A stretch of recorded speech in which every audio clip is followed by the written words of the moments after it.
हमें पढ़ना है केमिस्ट्री का बहुत ही important topic acid and base. Hindi में हम बोलते हैं अम्ल और क्षार।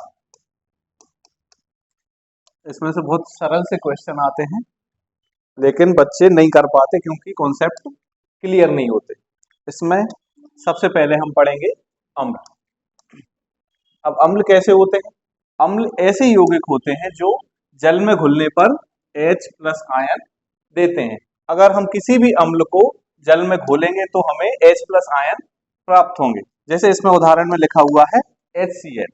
अगर HCl को हम डाइल्यूट करते हैं, जल में घोलते हैं, तो H+ में जाएगा और Cl- में टूट जाएगा। मतलब अम्ल ऐसे होते हैं जो जल में घुलने पर H+ आयन देते हैं। या फिर इसकी एक और परिभाषा, ऐसे यौगिक जिनमें विस्थापित हाइड्रोजन पाया जाता है। अम्ल की पहचान यही होती है कि हाइड्रोजन पाया जाता है।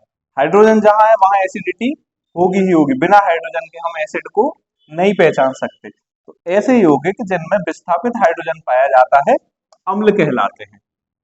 उदाहरण हम देखते हैं अम्ल कौन से होते हैं। एक होता है HCl। ये कैसा होता है? एक प्रबल अम्ल होता है। HCl कैसा होता है? प्रबल अम्ल होता है, जो कि आमाशय में भी पाया जाता है और पाचन के लिए बहुत ही जरूरी अम्ल ये होता है। दूसरा होता है HNO3, H2SO4, सल्फ्यूरिक अम्ल या HTPO4। तो ये हमारे हो गए अम्ल की परिभाषा। अब हम देखेंगे अम्ल की कुछ विशेषताएं। अम्ल जब भी हम सुनते हैं तो क्या दिमाग में आता है? खट्टे होते हैं।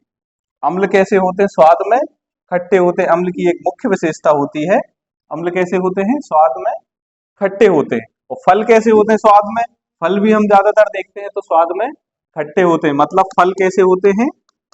अम्लीय होते हैं। जो भी हम फल खाते हैं जो खट्टे होते हैं फल, वो कैसे होते हैं? अम्लीय होते हैं। लेकिन उनमें अम्ल कौन सा होता है? वो होता है नेचुरल एसिड, मतलब प्राकृतिक अम्ल, जो कि हमें किसी भी तरह से नुकसान नहीं पहुंचाता है। सिंथेटिक एसिड कैसा होता है? बहुत ही ज्यादा नुकसानदायक होता है। अगर एसिड से हाथ जल जाए तो जलन होने लगती है, मतलब वो सिंथेटिक एसिड है। और नींबू के रस में भी अम्ल होता है, लेकिन नींबू के रस से हाथ पैर नहीं जलते। तो फलों में कैसा होता है? प्राकृतिक अम्ल पाया जाता है। अम्ल की पहली विशेषता क्या है? अम्ल कैसे होते हैं? स्वाद में खट्टे होते हैं। कहीं भी किसी भी फल में खटास है तो पहचान सकते हैं हम ये फल अम्लीय है। दूसरी इसकी विशेषता है, अम्ल नीले लिटमस पेपर को लाल कर देते हैं। हम यहाँ देख रहे हैं कि पेपर, लिटमस पेपर जो है ना, ये कैसा हो रहा है? यहाँ पे लाल हो रहा है। हम देख रहे हैं कि एसिड में हमने नीले लिटमस पेपर को डाला तो आधा ये लाल हो गया। तो इसकी यही विशेषता है कि अगर हम नीले लिटमस पेपर को एसिड में डालेंगे, जहां भी एसिडिटी होगी तो वो लाल हो जाएगा।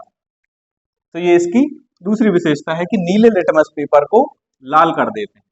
लेकिन लिटमस पेपर कहां से प्राप्त होता है? लिटमस पेपर प्राप्त होता है हमारा एक लीचिन नामक पौधे से। लीचिन एक पौधा होता है जिससे लिटमस पेपर हमें प्राप्त होता है। और एक और इसकी विशेषता है कि अम्ल मिथाइल ऑरेंज, ये है मिथाइल। अम्ल कैसे होते हैं? मिथाइल ऑरेंज को भी लाल कर देते हैं। मिथाइल ऑरेंज कैसा कंपाउंड है? ये है सिंथेटिक कंपाउंड। ये कैसा है? Natural compound. मतलब लिटमस जो है ना, लिक्विड फॉर्म में भी होता है और पेपर फॉर्म में भी होता है। तो ये हमें प्राकृतिक रूप से प्राप्त होता है। और मिथाइल ऑरेंज ये है एक सिंथेटिक है, जिसे हम लैब में तैयार करते हैं। तो इसको भी अम्ल क्या करते हैं? लाल कर देते हैं।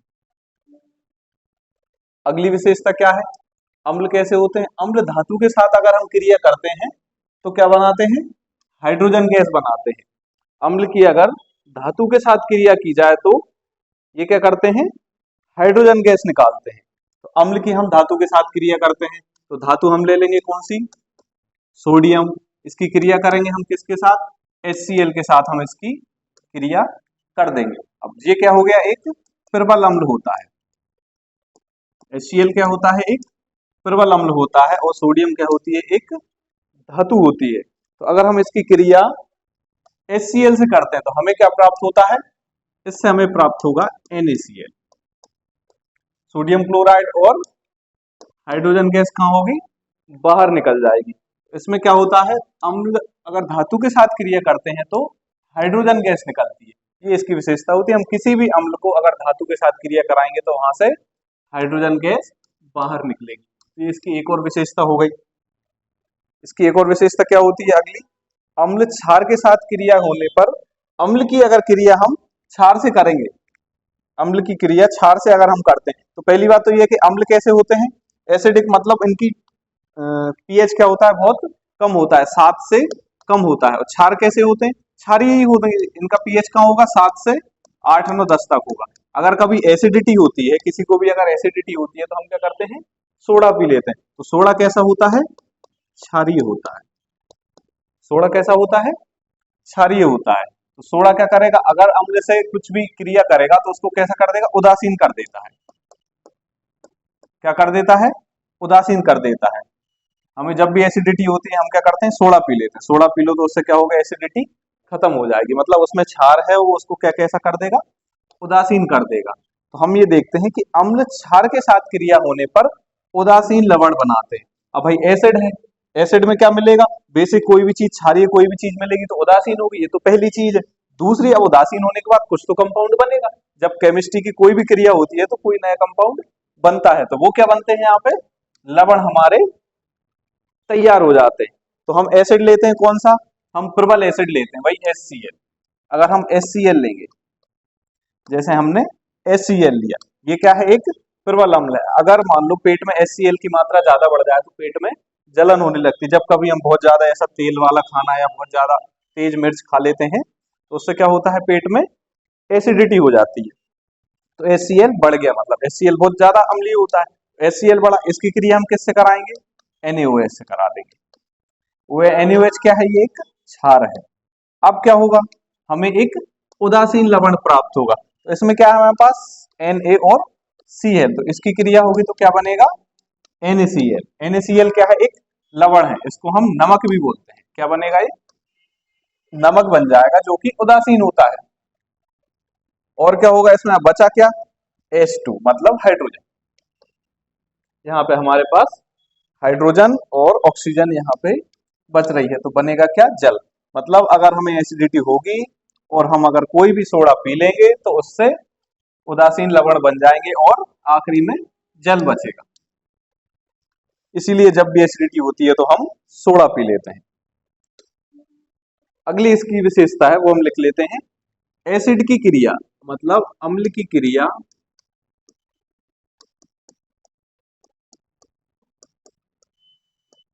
अगर धातु के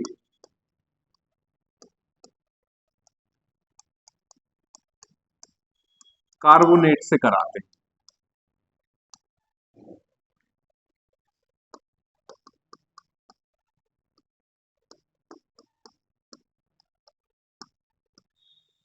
अगर अम्ल की क्रिया धातु के कार्बोनेट से कराते हैं तो क्या प्राप्त होंगे हमें, पहले तो लवण मिलेंगे, पहले क्या प्राप्त होंगे, लवण प्राप्त होंगे। दूसरी, कार्बन डाइऑक्साइड गैस निकलेगी। अगर धातु की क्रिया धातु के कार्बोनेट से कराई जाए, अम्ल की क्रिया धातु के कार्बोनेट से कराई जाए तो हमें पहले क्या प्राप्त होंगे, लवण प्राप्त होंगे, कार्बन डाइऑक्साइड गैस निकलेगी और क्या क्या मिलेंगे हमें, लवण, कार्बन डाइऑक्साइड और जल, ये तीन चीजें प्राप्त होंगी अम्ल की क्रिया अगर धातु के कार्बोनेट से कराई जाए। और जब हम धातु से करा रहे थे तो क्या हो रहा था, केवल हाइड्रोजन गैस निकल रही थी। अम्ल की क्रिया धातु से कराते हैं तो हाइड्रोजन गैस निकलती है, और धातु के कार्बोनेट से अगर हम करा देते हैं तो कार्बन डाइऑक्साइड और जल भी साथ में निकलता है। तो इसमें हम क्या करेंगे, सोडियम कार्बोनेट की क्रिया हम कराएंगे। ये लिए हमने धातु का कार्बोनेट, मतलब सोडियम के कार्बोनेट, कार्बोनेट में क्या होता है, CO3 लगा होता है, तो वो क्या होते हैं, धातु के कार्बोनेट होते हैं। तो Na2CO3 अगर हम HCl से कराएंगे, HCl जो कि प्रबल अम्ल है, HCl से कराएंगे तो हमें क्या प्राप्त होगा, 2NaCl। मतलब ये क्या है, पहली चीज हमें मिल गई लवण, तो पहले क्या प्राप्त होंगे, हमें लवण प्राप्त होंगे। फिर क्या प्राप्त होगा, CO2, मतलब कार्बन डाइऑक्साइड प्राप्त होगी। फिर उसके बाद हमें क्या मिलेगा, जल, मतलब H2O प्राप्त होगा। तो हमने देख लिया, ये प्रूफ हो गया कि अगर अम्ल की क्रिया धातु के कार्बोनेट से कराई जाए तो हमें लवण, कार्बन डाइऑक्साइड और जल प्राप्त होते हैं। एग्जाम में ऐसे क्वेश्चन डायरेक्ट पूछे जाते हैं कि अगर धातु की अम्ल की क्रिया धातु से कराई जाए तो हाइड्रोजन गैस निकलती है, और धातु के कार्बोनेट से अगर कराई जाती है तो ये तीनों चीजें निकलती है। तो इसमें जो है ना बहुत सरल क्वेश्चन आते हैं, बस थोड़े से कॉन्सेप्ट क्लियर होना चाहिए। अगला हम देखते हैं अम्ल के प्रकार। अब भाई अम्ल बहुत सारे प्रकार के होते हैं, एसिड के बहुत सारे टाइप होते हैं। तो पहला टाइप हम ये देख रहे हैं कैसा है, हाइड्रा अम्ल है। अब हाइड्रा अम्ल क्या होता है, हाइड्रा से मतलब क्या है, जल। हाइड्रा से क्या है, जल है। मतलब जल में क्या होता है, हाइड्रोजन होता है। तो हाइड्रा मतलब क्या हो गया यहाँ पे, हाइड्रोजन हो गया। ऐसे अम्ल जिनमें हाइड्रोजन पाया जाता है, ऐसे अम्ल जिनमें हाइड्रोजन पाया जाता है, ऐसे अम्ल मतलब जिनमें हाइड्रोजन पाया जाता है उन्हें हाइड्रा हाइड्रा अम्ल पढ़ते हैं। लेकिन हमने देखा था कि हर एक अम्ल में हाइड्रोजन होता है। ये तो बहुत कॉमन सी चीज हो गई, ये तो बहुत कॉमन सी चीज हो गई कि अम्ल की परिभाषा ही हम हाइड्रोजन से लेते हैं। अगर हाइड्रोजन नहीं है तो उसको अम्ल हम नहीं कहेंगे। तो हाइड्रा अम्ल ऐसे अम्ल जिनमें हाइड्रोजन होता है। तो उदाहरण में क्या है हमारा, HCl है। अब हमने देखा अगले क्या है, ऑक्सी अम्ल है। क्या है, ऑक्सी अम्ल। ऑक्सी अम्ल क्या होते हैं, ऐसे अम्ल जिनमें ऑक्सीजन और हाइड्रोजन दोनों होते हैं। यहाँ पे क्या था, अकेला हाइड्रोजन था, तो हाइड्रोजन है तो क्या हो गए, हाइड्रा अम्ल हो गए। और हाइड्रोजन के साथ क्या मिला, ऑक्सीजन मिला। तो हाइड्रोजन तो फिक्स है, हाइड्रोजन तो होगा, अगर अम्ल है तो हाइड्रोजन तो होना ही चाहिए। इसमें साथ में क्या है, ऑक्सीजन है, तो इनको हम क्या कहेंगे, ऑक्सी अम्ल कहेंगे। तो इसमें बहुत सरल सा पूछा जाता है, चार ऑप्शन दे देंगे हमें, जैसे HNO3 दे दिया, HCl दे दिया, HBr दे दिया या HI दे दिया, और हमसे पूछ लिया कि ऑक्सी अम्ल बताओ। तो हम कहाँ देखेंगे, जिसमें ऑक्सीजन है। क्या है, ऑक्सीजन है। तो ऑक्सी अम्ल क्या होते हैं, ऐसे अम्ल जिनमें ऑक्सीजन और हाइड्रोजन दोनों होते हैं। तो एग्जाम्पल में हम देख रहे हैं क्या है, ये HNO3 है। क्या है, HNO3। HNO3 में देखा हाइड्रोजन तो है ही और साथ में ऑक्सीजन भी है, तो ये क्या हो गया अपना, ऑक्सी अम्ल हो गया। फिर है H2SO4। फिर क्या है, H2SO4। इसमें हमें दिख रहा है हाइड्रोजन भी है और ऑक्सीजन भी है, तो ये भी हमारा क्या हो गया, ऑक्सी अम्ल हो गया। तीसरा क्या है, H3PO4। H3PO, तो यहाँ भी हाइड्रोजन है और यहाँ भी ऑक्सीजन है, तो ये कैसा हो गया हमारा, ऑक्सी अम्ल हो गया। अगला हम देखते हैं कौन से, दुर्बल अम्ल।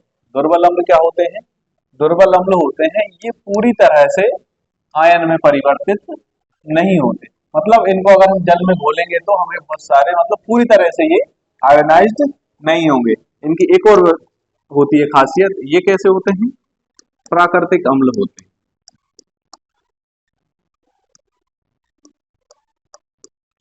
दुर्बल अम्ल कैसे होते हैं, प्राकृतिक अम्ल होते हैं, मतलब प्राकृतिक रूप से हमें ये प्राप्त हो जाते हैं। तीसरी दुर्बल अम्ल की विशेषता क्या होती है, ये मनुष्य के लिए नुकसानदायक नहीं होते, नुकसानदायक या हार्मफुल नहीं होते। दुर्बल अम्ल कैसे होते हैं, दुर्बल अम्ल कैसे होते हैं, ये पूरी तरह से आयन में परिवर्तित नहीं होते, प्राकृतिक अम्ल होते हैं और मनुष्य के लिए नुकसानदायक नहीं होते हैं। ये कैसे अम्ल होते हैं, मनुष्य के लिए नुकसानदायक नहीं होते हैं। तो ये कैसे अम्ल होते हैं, इनके उदाहरण हम देख लेते हैं। उदाहरण देखते हैं इनके, उदाहरण में सबसे पहले हम देखते हैं साइट्रिक एसिड। क्या है, साइट्रिक अम्ल। अब साइट्रिक अम्ल जो है ये कैसा है, एक दुर्बल अम्ल है और ये मनुष्य के लिए किसी भी तरह से नुकसानदायक नहीं होता। तो साइट्रिक अम्ल कहाँ पाया जाता है, सबसे पहले तो ये पाया जाएगा नींबू में, दूसरा ये संतरा में भी पाया जाता है और मौसम्बी में भी ये पाया जाता है। तो नींबू वर्गीय जितने भी पौधे होते हैं उन सब में साइट्रिक एसिड हमें देखने मिलता है। दूसरा क्या है हमारा, टार्ट्रिक अम्ल। दूसरे को लिख लेते हैं अपन टार्ट्रिक अम्ल। टार्ट्रिक अम्ल हमें कहाँ मिलता है, टार्ट्रिक अम्ल मिलता है हमें इमली। टार्ट्रिक अम्ल हमें कहाँ मिलता है, इमली में हमें ये मिलता है। अगला लिख लेते हैं एक और,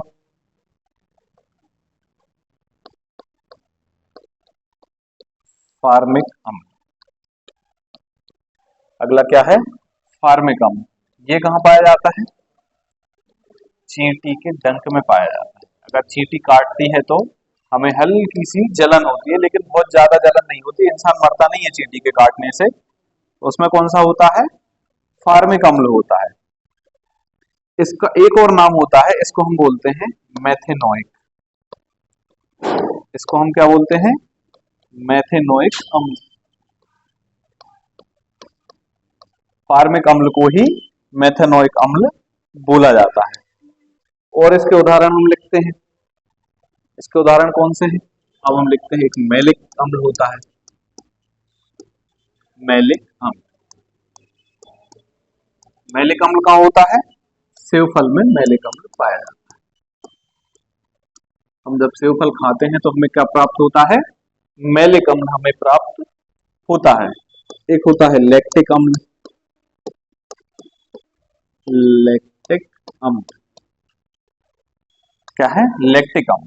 लैक्टिक अम्ल कहाँ होता है, दूध में होता है। लैक्टिक अम्ल के ही कारण दही बनता है। लैक्टिक अम्ल के कारण क्या बनता है, दही बन जाता है। दूसरा क्या है, बेंजोइक अम्ल। बेंजोइक अम्ल कहाँ पाया जाता है, घास में पाया। इससे डायरेक्ट क्वेश्चन आते हैं कि चींटी के डंक में कौन सा एसिड पाया जाता है, तो फार्मिक अम्ल पाया जाता है। कौन सा अम्ल पाया जाता है, फार्मिक अम्ल। तो सीधे सीधे क्वेश्चन इनसे डायरेक्ट पूछे जाते हैं। एक और उदाहरण लिख लेते हैं, गेहूं। गेहूं में भी एसिड होता है, तो कौन सा एसिड होता है गेहूं में, ग्लूटामिक एसिड होता है। गेहूं में कौन सा एसिड होता है, ग्लूटामिक, ग्लूटामिक अम्ल। हमने देखी ये सारे कैसे हैं, प्राकृतिक अम्ल हैं। प्राकृतिक रूप से, जैसे सेव फल हम खाएंगे तो हमें कौन सा अम्ल मिलेगा, मैलिक अम्ल मिलेगा, जो कि कहां से मिलता है, प्रकृति से। इसको हम लैब में तैयार नहीं करते, सेव फल को हम लैब में नहीं बनाते, ये कहाँ मिलता है, हमें प्राकृतिक रूप से मिलता है। घास हमें प्राकृतिक रूप से मिलती है, इमली गेहूं हमें प्रकृति देती है, इसे हम लैब में तैयार नहीं कर सकते। तो ये कैसे होंगे, दुर्बल अम्ल होंगे, और इन्हें नेचुरल एसिड या प्राकृतिक अम्ल भी हम बोलते हैं, और ये इंसानों के लिए हार्मफुल नहीं होते। एक और होता है एसिटिक एसिड। क्या होता है, एसिटिक एसिड। एसिटिक एसिड हमें कहां से प्राप्त होता है, सिरका से। कहां से प्राप्त होता है, सिरका, या इसी को हम बोलते हैं विनेगर। इसे हम अचार में डालते हैं। एसिटिक एसिड का यूज कहां किया जाता है, प्रसंस्करण मतलब प्रिजर्वेशन में हम इसका यूज करते हैं। जब हम कैरी को बहुत टाइम तक हमें रखना होता है, तब उसका अचार बना लेते हैं। तो अचार बनाने के लिए हम क्या करते हैं, उसमें सिरका डाल देते हैं, जिससे क्या होता है, फंगस वंगस ज्यादा नहीं आती। इसका यूज हम क्या करते हैं, प्रिजर्वेशन में करते हैं। बेंजोइक अम्ल का भी हम यूज प्रिजर्वेशन में करते हैं। बेंजोइक अम्ल का यूज कहाँ करते हैं हम, प्रिजर्वेशन में हम कर सकते हैं। अगली टाइप के होते हैं हमारे प्रबल अम्ल। अभी हमने देखे थे दुर्बल अम्ल। प्रबल अम्ल क्या होते हैं, ये पूरी तरह से आयन में परिवर्तित हो जाते हैं। और दूसरा क्या है, इन्हें लैब में तैयार किया जाता है। प्रबल अम्ल कैसे तैयार होते हैं, लैब में तैयार किया जाता है, लैब में तैयार किया जाता है। तो प्रबल अम्ल कैसे हैं, लैब में। नेचुरल वाले थे वो दुर्बल थे। तीसरी इनकी विशेषता क्या होती है, मनुष्य के लिए ये नुकसानदायक होते हैं। मनुष्य के लिए नुकसानदायक अम्ल होते हैं। मतलब अगर प्रबल अम्ल जो है वो इंसान के पेट में चले जाए तो उसकी मृत्यु हो सकती है। तो दुर्बल अम्ल जो है हमें नेचुरल फ्रूट से मिल रहे थे, फलों को हम खा सकते हैं, मतलब वो हमारे लिए नुकसानदायक नहीं है। फल खाने से कुछ भी नुकसान नहीं होता है। लेकिन अगर लैब में तैयार H2SO4 पी लिया तो इंसान की मृत्यु हो जाएगी, क्या होगा, इंसान की मृत्यु हो जाएगी। ये कहाँ होते हैं, लैब में हम बनाते हैं। अब लैब में हम कौन कौन सी एसिड बनाते हैं देख लेते हैं। हम बनाते हैं HNO3, इसका उदाहरण है, इसके उदाहरण लिख लेते हैं। क्या है इसका उदाहरण, HNO3 है। दूसरा है H2SO4, H2SO4। तीसरा हम उदाहरण देख लेते हैं, HCl होता है, जो लैब में बनाया जाता है। एक नेचुरल हमारे पेट में भी पाया जाता है, वो नेचुरल होता है, लेकिन जो लैब में तैयार किया जाता है वो बहुत ही खतरनाक एसिड होता है। जैसे H2SO4, अगर हाथ पे गिर जाता है तो हाथ तुरंत ही जल जाता है। तीसरा इसका उदाहरण है H2CO3, H2CO3, इसी को हम क्या बोलते हैं, कार्बोनिक एसिड हम बोलते हैं। फिर है H3PO4, H3PO4। हमने देख लिए 5 उदाहरण, हमने देख लिए। पहला HNO3, H2SO4, HCl, H2CO3 और H3PO4। ये सारे एसिड कहाँ तैयार होते हैं, लैब में तैयार होते हैं। अब लैब में बनाएंगे तो भाई मजाक करने के लिए तो बनाएंगे नहीं, कुछ उपयोग होगा उनका, तभी तो इन्हें तैयार करते हैं। लैब में कोई भी चीज बनाई जाती है तो वो किसी ना किसी बेनिफिट या किसी ना किसी काम के लिए हम बनाते हैं। तो अगर हमने H2SO4 बनाया तो H2SO4 हम कहाँ यूज करते हैं, कार की बैटरी में। कार की बैटरी जो होती है उसमें कौन सा एसिड डलता है, तो वो डलता है H2SO4 को हम कार की बैटरी में यूज करते हैं। अब आया हमारा HCl। HCl को लैब में बहुत सारी क्रिया करने के लिए हमें बनाया जाता है। हम टेस्टिंग करते हैं, जैसे हमने बोला था कि अगर धातु की क्रिया अम्ल से कराई जाए तो अम्ल हम किसी के पेट से नहीं निकालेंगे, हम HCl को लैब में बना लेंगे। तो हमने पढ़ा था ना कि HCl की क्रिया अगर धातु से कराई जाए तो हमें क्या मिलता है, हाइड्रोजन मिलते हैं। क्या मिलते हैं, हाइड्रोजन मिलते हैं। ये हमने पढ़ा था थोड़ी देर पहले। तो वो HCl हम कहां से लेके आते हैं, लैब से तैयार करते हैं। अब आया हमारा H2CO3, इसको हम क्या बोलते हैं, कार्बोनिक एसिड बोलते हैं। क्या हम बोलते हैं, कार्बनिक अम्ल। H2CO3 क्या होता है, कार्बनिक अम्ल होता है। H2CO3 क्या होता है, इसको कार्बनिक अम्ल हम बोलते हैं। ये कहां पे यूज होता है भाई, ये यूज होता है कोल्ड ड्रिंक्स में। हम जो कोल्ड ड्रिंक्स पीते हैं और हमारे गले में बहुत तेज झंझनाहट होती है, तो वो किसकी वजह से होती है, कार्बनिक अम्ल की वजह से होती है।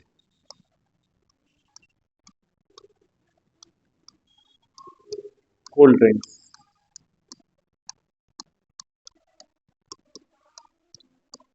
तो जब हम कोल्ड ड्रिंक पीते हैं हमारे गले में झंझनाहट और बहुत तेज जलन होती है ना, तो किसकी वजह से होती है, कार्बनिक अम्ल की वजह से होती है। कोल्ड ड्रिंक का जो पीएच होता है ना बहुत कम होता है, इसलिए कोल्ड ड्रिंक कभी कभी बहुत ज्यादा नुकसानदायक होती है। उसमें क्या होता है, H2CO3 मतलब कार्बनिक अम्ल, जिससे झंझनाहट होती है। अब हम देखते हैं कुछ कोल्ड ड्रिंक्स कैसी होती है, स्वाद में खट्टी होती है। कुछ आजकल आती है ना कोल्ड ड्रिंक्स, खट्टी होती है। जैसे कोई नींबू वाली होगी कोल्ड ड्रिंक्स, तो वो कैसी होगी, खट्टी होगी। तो खट्टेपन के लिए क्या यूज किया जाता है, H3PO4। अम्ल स्वाद में खट्टे होते हैं, अम्ल स्वाद में खट्टे होते हैं तो फ्रूट से तो लाएंगे नहीं कोई भी खट्टापन, तो वो कहाँ करते हैं, कोल्ड ड्रिंक्स कहाँ तैयार होती है, लैब में उनकी टेस्टिंग होती है कोल्ड ड्रिंक्स की, भाई ये कैसे बनाना है।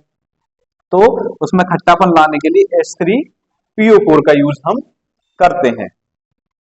एक और हमसे क्वेश्चन पूछा जाता है कि अम्लराज क्या होता है। बहुत सारे एग्जाम में हमें देखने मिलता है ये क्वेश्चन कि अम्लराज क्या होता है। अम्लराज क्या होता है, HCl और H2SO4 को हम मिलाते हैं। किस किस को मिलाते हैं हम, HCl और H2SO4। ये दोनों अम्ल बहुत ही तेज होते हैं। ये किस अनुपात में मिलते हैं, ये हमसे पूछा जाता है। तो ये 3:1 के अनुपात में अगर हम इसको मिलाते हैं तो हमें अम्लराज प्राप्त होता है। HCl और H2SO4 को अगर 3:1 में अगर हम मिला दें तो हमें क्या प्राप्त होगा, अम्लराज हमें प्राप्त हो जाएगा। कुछ और हम चीजें देखते हैं, कुछ अलग अलग साइंटिस्ट ने कुछ अम्ल के लिए अलग अलग परिभाषाएं दी। बहुत ही सरल सी परिभाषाएं उन्होंने दी।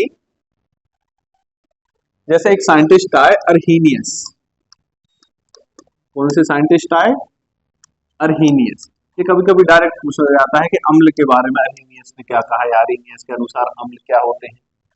तो अर्हीनियस ने क्या कहा कि अम्ल वह होते हैं जो H प्लस आयन देते हैं। क्या देते हैं? अम्ल वह होते हैं जो H प्लस आयन देते हैं। अम्ल क्या होते हैं? अम्ल वह होते हैं जो H प्लस आयन देते हैं। तो ये कोई नई बात नहीं, ये हम पहले ही पढ़ चुके हैं। तो ये बात किसने कही थी? अर्हीनियस ने कही थी। अर्हीनियस के अनुसार अम्ल वे होते हैं जो H प्लस आयन देते हैं। उसके बाद एक और साइंटिस्ट आए। एक और साइंटिस्ट क्या है? उनका नाम है ब्रोंस्टेड लोरी। क्या नाम है? ब्रोंस्टेड लोरी। ब्रोंस्टेड लोरी। इन्होंने अम्ल के बारे में क्या कहा कि अम्ल वे होते हैं, अम्ल वे होते हैं जो प्रोटॉन दान करते हैं। अम्ल वे होते हैं जो प्रोटॉन दान करते हैं। मतलब अम्ल में ये खासियत होती है कि वो प्रोटॉन को दान करते हैं। तो हमने देखा कि HCl है। HCl क्या करेगा? अगर टूटेगा तो H प्लस आयन देगा, सीधी बात है। Cl minus. तो H जो है ना, प्रोटॉन है। प्रोटॉन पे कैसा चार्ज होता है? प्लस चार्ज होता है। तो हमने देखा कि H प्लस मतलब प्लस से क्या है? प्रोटॉन क्या करते हैं? दान करते हैं। तो ब्रोंस्टेड लोरी ने क्या बात कही कि अम्ल वे होते हैं जो प्रोटॉन दान करते हैं। अगर हम एक और उदाहरण देखें इसमें H2SO4 का, अगर हम एक और उदाहरण देखते हैं H2SO4, तो इसमें क्या होगा? 2H जो है ना ये प्लस, मतलब हमने देखा कि ये क्या दान कर रहा है? प्रोटॉन दान कर रहे हैं, और ये SO4 अलग हो जाएगा। तो इनकी खासियत क्या होती है? ये प्रोटॉन दान करते हैं। तो दो साइंटिस्ट के बारे में हमने देख लिया है, एक अर्हीनियस और एक ब्रोंस्टेड लोरी। तीसरे जो साइंटिस्ट हैं वो है हमारे लुईस। लुईस ने कुछ अलग बात कही। लुईस ने सबसे अलग कहा। लुईस ने क्या कहा कि अम्ल वे होते हैं, अम्ल वे होते हैं जो जोड़ी में इलेक्ट्रॉन ग्रहण करते हैं। अब इन्होंने सबसे अलग बात कही। उन्होंने क्या कहा था? एक ने कहा था हाइड्रोजन आयन देते हैं, दूसरे ने कहा प्रोटॉन प्रोटॉन देते हैं। लेकिन लुईस ने सबसे अलग बात कही। अब लुईस की बात भाई कैसे साबित हो? लुईस ने क्या कहा कि अम्ल वे होते हैं जो इलेक्ट्रॉन ग्रहण करते हैं, वो भी जोड़ी में। तो SO3 जो है ना, वो क्या है? ये भी डायरेक्ट पूछा जाता है, लुईस अम्ल क्या है? तो SO3 क्या है? इसको हम बोलते हैं लुईस अम्ल। इसको हम क्या बोलते हैं? लुईस अम्ल। हमने शुरुआत में पढ़ा था अम्ल वे होते हैं जो H प्लस आयन देते हैं। तो भाई इसमें तो H प्लस आयन है ही नहीं, H नहीं है तो ये अम्ल नहीं हो सकता। लेकिन इसको अगर टेस्ट करते हैं तो ये अम्लीयता दर्शाता है। SO3 जो होता है वो क्या करता है? अम्लीयता को दर्शाता है। भाई अम्लीयता को दर्शाएगा, लेकिन इसमें H तो है नहीं। सबसे बड़ा फैक्ट तो हमने यही पढ़ा था कि H प्लस आयन देते हैं, लेकिन इसमें H प्लस है ही नहीं। तो इन्होंने अम्ल के बारे में एक और बात कही कि अम्ल वे होते हैं जो जोड़ी में इलेक्ट्रॉन ग्रहण करते हैं। SO3 क्या करता है? एसिड होता है O3 से। इसकी बाहरी कक्षा में जो है ना 6 इलेक्ट्रॉन होते हैं। तो 6 इलेक्ट्रॉन ये तीन तीन ऐसे जुड़ते हैं अभी भी, लेकिन इसकी क्षमता होती है कि ये 2 और इलेक्ट्रॉन कहीं से ग्रहण कर सकता है। तो लुईस ने इसको पहचान के बोल दिया कि अम्ल वे होते हैं जो जोड़ी में इलेक्ट्रॉन को ग्रहण करने की क्षमता रखते हैं। और उदाहरण उन्होंने SO3 जो है ना एक अम्ल है जिसमें हाइड्रोजन नहीं होता है, और इसको क्या बोलते हैं हम? लुईस अम्ल हम इसको बोलते हैं। क्या बोलते हैं इसको? हम बोलते हैं लुईस अम्ल हम इसको बोलते हैं। अब हम पढ़ते हैं कुछ अम्ल के उपयोग। भाई अम्ल बहुत सारे होते हैं, अम्ल का कुछ उपयोग भी होता होगा। तो अम्ल के उपयोग हम देखते हैं। अम्ल का पहला यूज हमने देखा था कोल्ड ड्रिंक्स में। अम्ल के कुछ यूज हम देख चुके थे। अम्ल का पहला यूज हमने कहा देखा था, कोल्ड ड्रिंक बना रहे थे। एसिटिक एसिड का हमने देखा था, एक क्या था, एसिटिक एसिड या एसिटिक अम्ल। अम्ल का यूज हम कहां पढ़ चुके थे, इसका यूज कहां किया जाता है, प्रिपरेशन में इसका यूज किया जाता है, या फिर संरक्षण में, खाद्य पदार्थों के संरक्षण में। किसका संरक्षण करेंगे हम, खाद्य पदार्थों। अगर हमें कैरी से अचार बना के रखना है तो हम उसको खराब होने से बचाने के लिए किसको डालेंगे, एसिटिक एसिड को हम डाल देंगे। और दूसरा उपयोग क्या होता है, बेंजोइक अम्ल होता है, बेंजोइक अम्ल। बेंजोइक अम्ल का हम यूज कहां करते हैं, इसका यूज भी हम क्या करते हैं, खाद्य पदार्थों को संरक्षित करने में। कहां करते हैं हम, खाद्य पदार्थों को संरक्षित करने में इसका यूज हम करते हैं, बेंजोइक अम्ल का यूज। तीसरा आता है हमारा सिट्रिक अम्ल। क्या आता है हमारा, सिट्रिक अम्ल।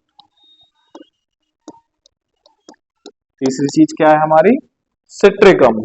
अब भाई सिट्रिक अम्ल का यूज हम क्या करेंगे, सिट्रिक अम्ल का यूज हम करते हैं धातुओं को साफ करने में। धातुओं को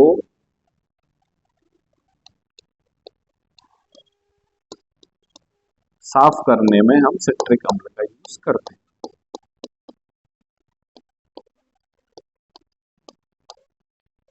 घर में हम देखते हैं कि जो तांबे के बर्तन होते हैं या भगवान होते हैं, उसको हम किससे साफ कर लेते हैं, नींबू से साफ कर लेते हैं। घर में देखा होगा ना, तांबे के जो लोटे होते हैं, जो भी बर्तन वगैरह हम साफ करते हैं तो किससे साफ करते हैं, नींबू से साफ कर लेते हैं। नींबू में लेकिन कौन सा एसिड होता है, सिट्रिक एसिड होता है। तो उससे क्या होती है, धातु बिल्कुल साफ हो जाती है। उसका उपयोग हम क्या करते हैं, धातुओं को साफ करने में हम सिट्रिक एसिड का यूज करते हैं। अगला है हमारा फार्मिक अम्ल।